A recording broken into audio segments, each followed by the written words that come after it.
오늘 하나님께서 저에게 주신 말씀은 다니엘서 5장과 6장 말씀입니다. 5장. 벨사살 왕이 귀한 손님 1000명을 불러서 큰 잔치를 베풀고 그 1000명과 더불어 술을 마셨다.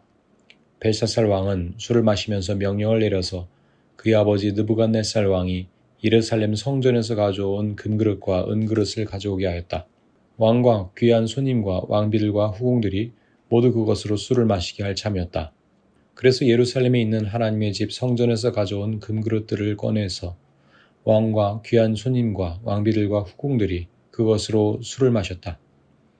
그들이 술을 마시고서 금과 은과 동과 철과 나무와 돌로 만든 신들을 찬양하였다. 그런데 바로 그때에 갑자기 사람의 손이 나타나서 촛대 앞에 있는 왕궁 석고 벽 위에다가 글을 쓰기 시작하였다. 왕은 그 손가락이 글을 쓰는 것을 보고 있었다. 그러다가 왕의 얼굴빛이 창백해지더니 공포에 사로잡혀서 넓적다리에 힘을 잃고 무릎을 서로 부딪히며 떨었다. 왕은 큰 소리로 외쳐서 주술가들과 점성술가들과 점성가들을 불러오게 하였다. 그들이 들어왔을 때에 그는 바벨론의 지혜자들에게 말하였다. 누구든지 이 글자를 읽고서 그 뜻을 나에게 알려주는 사람은 자색 옷을 입히고 금목고리를 목에 걸어주며 이 나라에서 셋째 가는 통치자로 삼겠다. 왕궁 지혜자들이 모두 나왔으나 아무도 그 글자를 읽는 사람이 없었고 그 뜻을 왕에게 알려주는 사람도 없었다. 벨사살 왕은 크게 낙심하여 얼굴빛이 변하였고 손님들도 당황하였다. 왕과 귀한 손님들의 고함 소리를 듣고서 왕의 어머니가 연회장으로 들어왔다. 왕의 어머니가 왕에게 말하였다. 임금님의 만수무강을 빕니다. 임금님은 너무 범민하지 마시고 얼굴에서 근심을 떨쳐버리시기 바랍니다. 임금님의 나라에 거룩한 신들의 영을 받은 한 사람이 있습니다. 그는 임금님의 아버지 때에 명철과 총명과 신들의 지혜와 같은 지혜를 가진 사람으로 알려진 인물입니다. 임금님의 아버지 느부갓네살 왕께서는 그 사람을 마술가들과 주술가들과 점성술가들과 점성가들의 우두머리로 세우셨습니다. 그의 이름은 다니엘입니다. 그에게는 탁월한 정신과 지식과 꿈을 해몽하는 총명이 있어서 수수께끼도 풀었고 어려운 문제도 해결했습니다. 느부갓네살 왕은 그의 이름을 벨드사살이라고 부르셨습니다. 이제 다니엘을 불러보십시오. 그러면 그가 그 글자를 풀어서 임금님께 알려드릴 것입니다. 다니엘이 왕 앞에 나오더니 왕이 다니엘에게 물었다. 그대가 바로 나의 부왕께서 유다에서 데려온 유다 포로 가운데 하나인 그 다니엘이란 사람이요? 나는 그대의 이야기를 들었소. 그대에게는 신들의 영이 있고 명철과 총명과 탁월한 지혜가 있다고 들었소. 내가 지혜자들과 주술가들을 이리로 불러와서 이 글자를 읽고서 내 앞에서 그 뜻을 알아내라고 하였으나 그들이 이 글자의 뜻을 나에게 풀이하여 주지 못하였소. 그러나 나는 그대가 글자를 해석할 수 있고 어려운 문제도 풀 수 있다고 들었소. 지금 그대가 이 글자를 읽고 나에게 뜻을 풀이하여 주면 그대에게 자색 옷을 입히고 목에 금 목걸이를 걸어주고 이 나라에서 셋째 가는 통치자로 삼겠소. 다니엘이 왕 앞에서 아뢰었다. 임금님이 주시겠다는 선물은 거두시고 임금님이 내리실 상급은 다른 사람에게 주시기 바랍니다. 그럴지라도 저는 이 글자를 읽고서 그 뜻을 풀이하여 임금님께 알려드리겠습니다. 임금님, 가장 높으신 하나님이 임금님의 아버지 느부갓네살 왕께 나라와 큰 권세와 영광과 위엄을 주셨습니다. 하나님이 그에게 큰 권세를 주셨으므로 민족과 언어가 다른 뭇 백성들이 그 앞에서 떨면서 무서워하였으며 부친께서는 마음대로 사람을 죽이기도 하고 마음대로 사람을 살리기도 하고 마음대로 사람을 높이기도 하고 마음대로 사람을 낮추기도 하셨습니다. 그러나 부친께서 마음이 높아지고 생각이 거만해지셔서 교만하게 행동을 하시다가 왕위에서 쫓겨나셔서 명예를 잃으신 일이 있었습니다. 사람 사는 세상에서 쫓겨나시더니 그의 마음은 들짐승처럼 되셨고 들나귀와 함께 사셨으며 소처럼 풀을 뜯으셨고 몸은 하늘에서 내리는 이슬로 젖으셨습니다. 그때야 비로소 부친께서는 가장 높으신 하나님이 인간의 나라를 다스리시고 하나님의 뜻에 맞는 사람을 그 자리에 세우시는 줄을 깨닫게 되셨습니다. 느부갓네살의 아드님이신 벨사살 임금님은 이 모든 일을 아시면서도 마음을 겸손하게 낮추지 않으시고 하늘의 임금님이시오 주님이신 분을 거역하시고 스스로를 높이시며 하나님의 성전에 있던 그릇들을 가져오게 하셔서 임금님과 귀한 손님과 왕비들과 후궁들이 그것으로 술을 마시게 하셨습니다.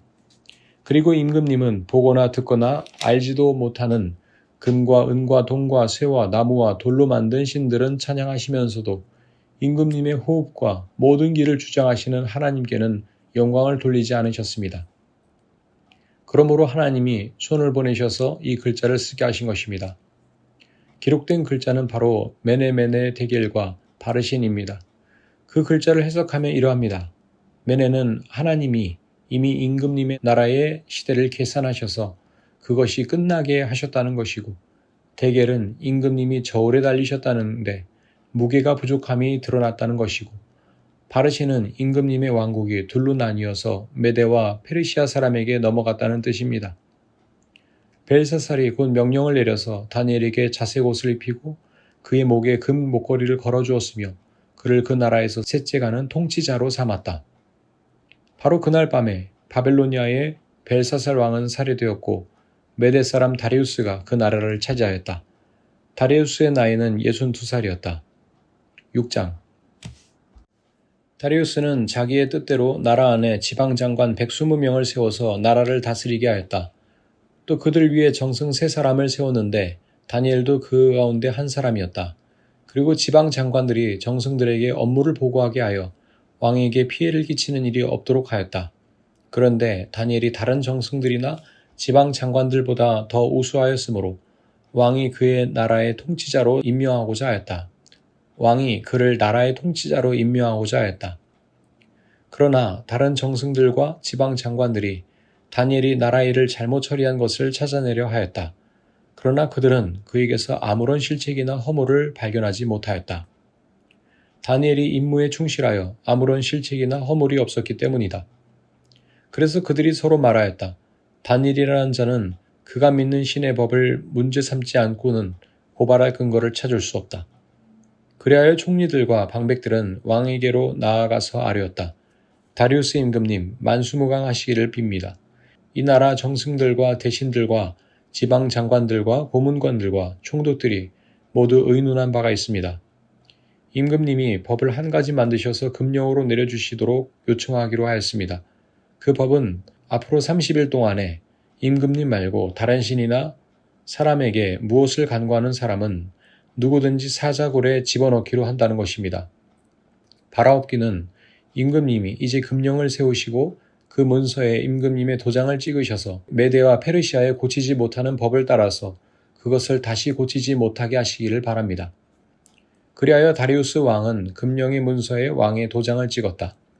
다니엘은 왕이 금령 문서에 도장을 찍은 것을 알고도 자기의 집으로 돌아가서 다락방으로 올라갔다. 그 다락방은 예루살렘 쪽으로 창문이 나 있었다.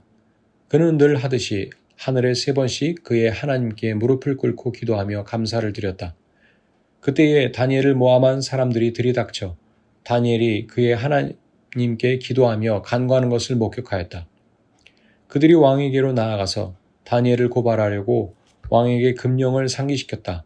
임금님이 금령의 도장을 찍으시고 앞으로 30일 동안 임금님 외에 다른 신이나 사람에게 무엇을 간구하는 사람은 누구든지 사자굴에 던지기로 하지 않으셨습니까? 왕이 대답하였다.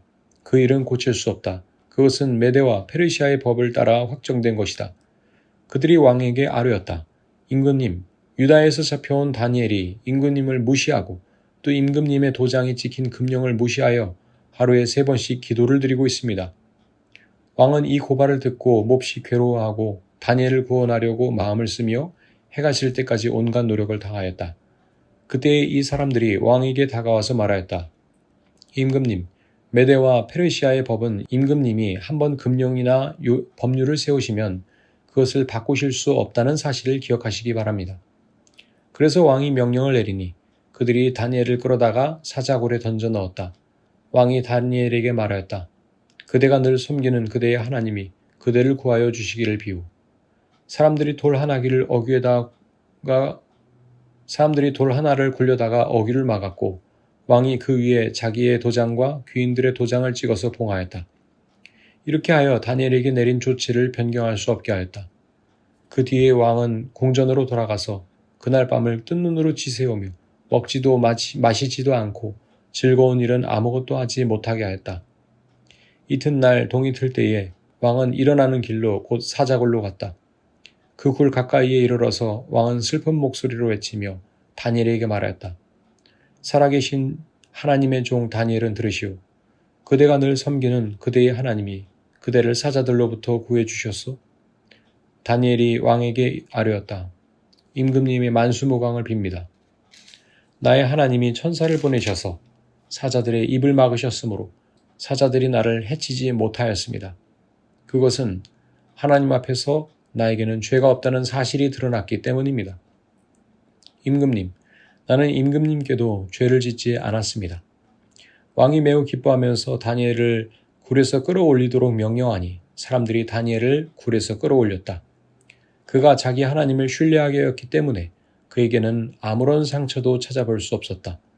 왕이 명령을 내려서 다니엘을 헐뜯은 사람들을 데려오게 하고 그들과 그 자식들과 아내들을 사자굴에 던져 넣으니 그들이 굴 밑바닥에 닿기도 전에 사자들이 그들을 움켜서 그 뼈까지 부서뜨렸다. 그때 다리우스 왕은 전국에 사는 민족과 언어가 다른 문 백성에게 조서를 내렸다. 내 백성에게 평화가 넘치길 바란다. 내가 다음과 같은 법령을 공포한다. 이 나라에서 나의 통치를 받는 모든 백성은 반드시 다니엘이 섬기는 하나님을 공경하고 두려워하여야 한다. 살아계신 하나님이 영원히 다스리신다. 그 나라는 멸망하지 않으며 그의 권세 무궁하다. 그는 구원하기도 하시고 건져내기도 하시며 하늘과 땅에서 표적과 기적을 행하시는 분, 다니엘을 사자의 입에서 구하여 주셨다.